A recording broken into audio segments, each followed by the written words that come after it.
Hi, everybody. Mitch Channabam here. Thanks for joining me today for the security news update.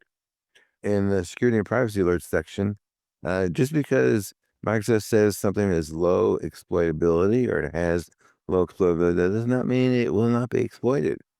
In March's Patch Tuesday last month, Microsoft released a fix to a bug. The bug was related to an NT-LAN manager hash leak, which leads to compromised credentials.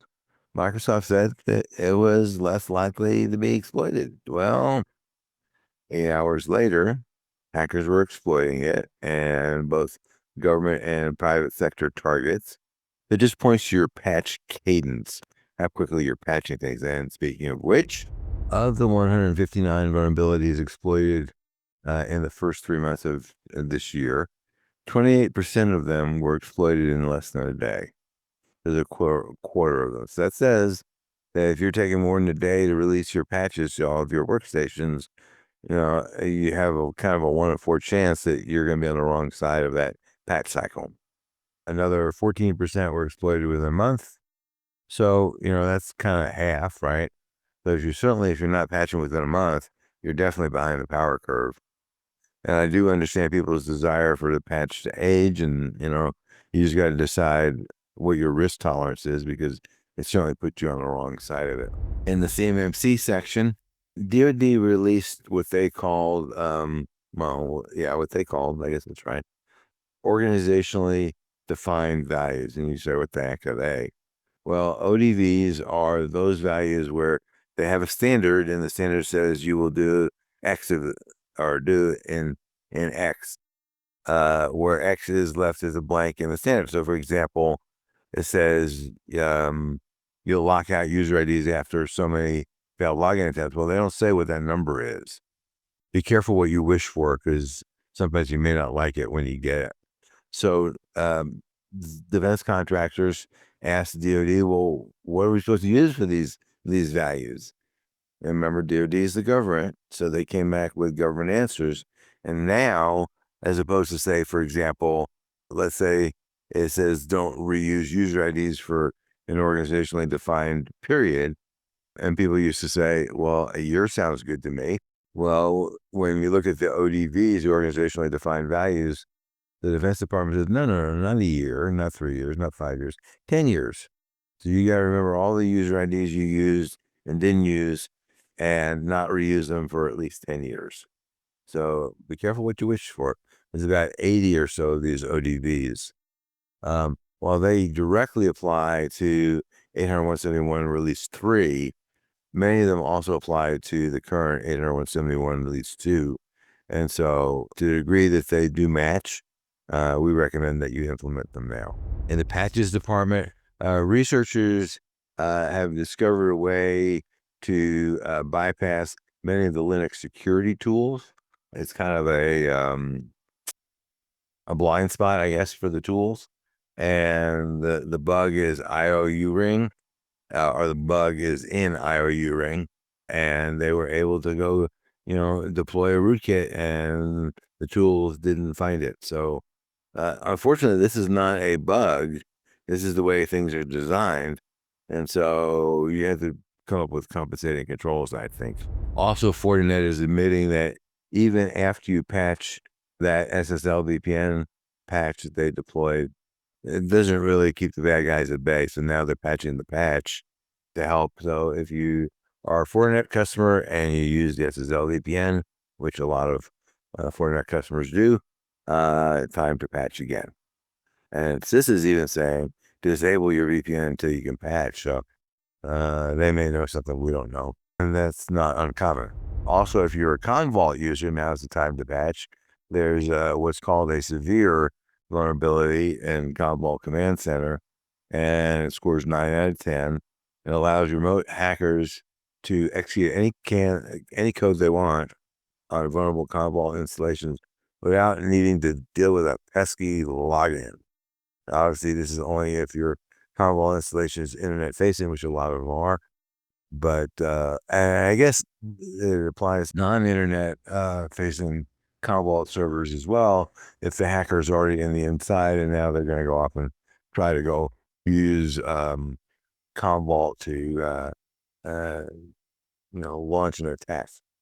The FTC has finally published an update to COPPA, the Children's Online Privacy and Protection Act.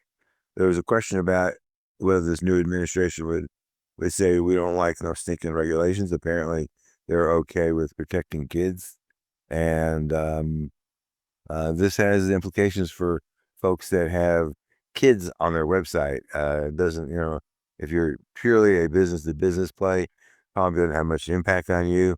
But if you allow kids on your website, get ready to deal with this. Jen Easterly in the education area, former head of CISA, has penned an op-ed on the risk of attacking CISA.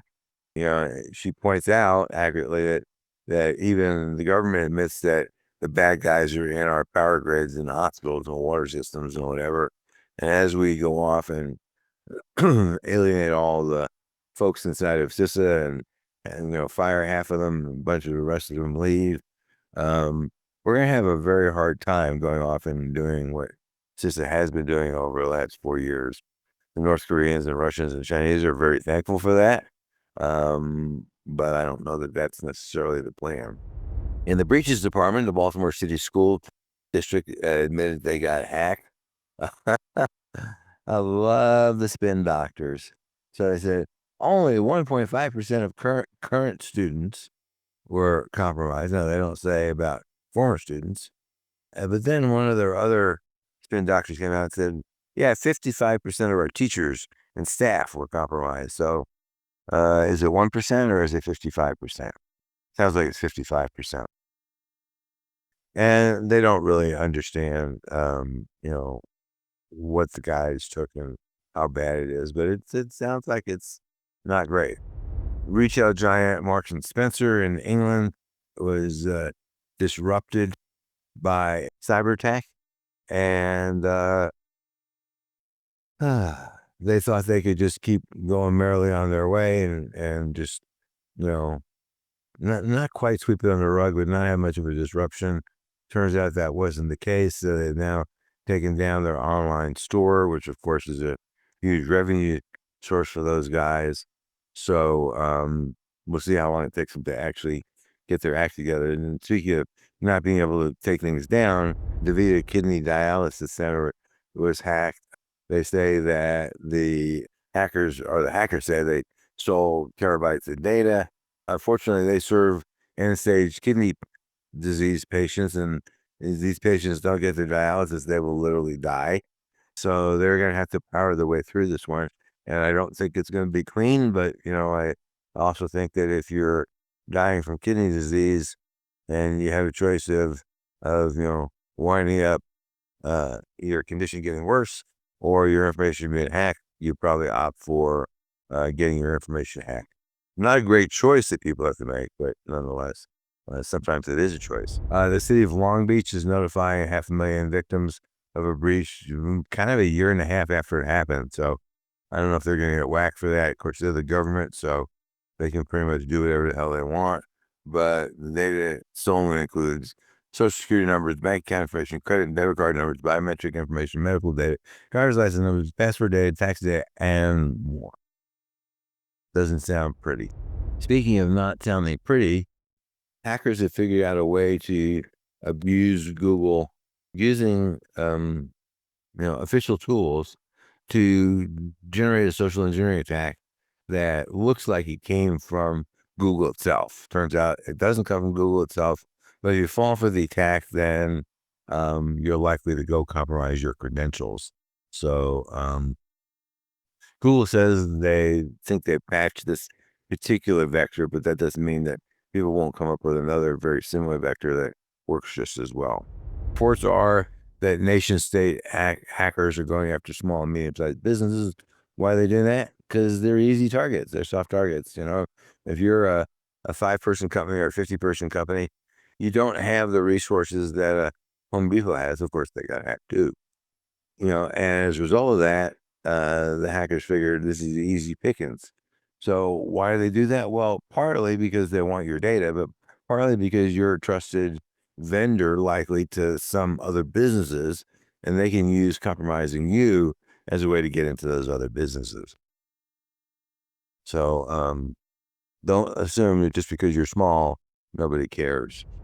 In terms of the crime department, the FBI released its annual Cybercrime State of the State report. And this year they're saying, in terms of what was reported to them, which we all know is a tiny slice of the total pie, $16 billion in losses in the United States alone.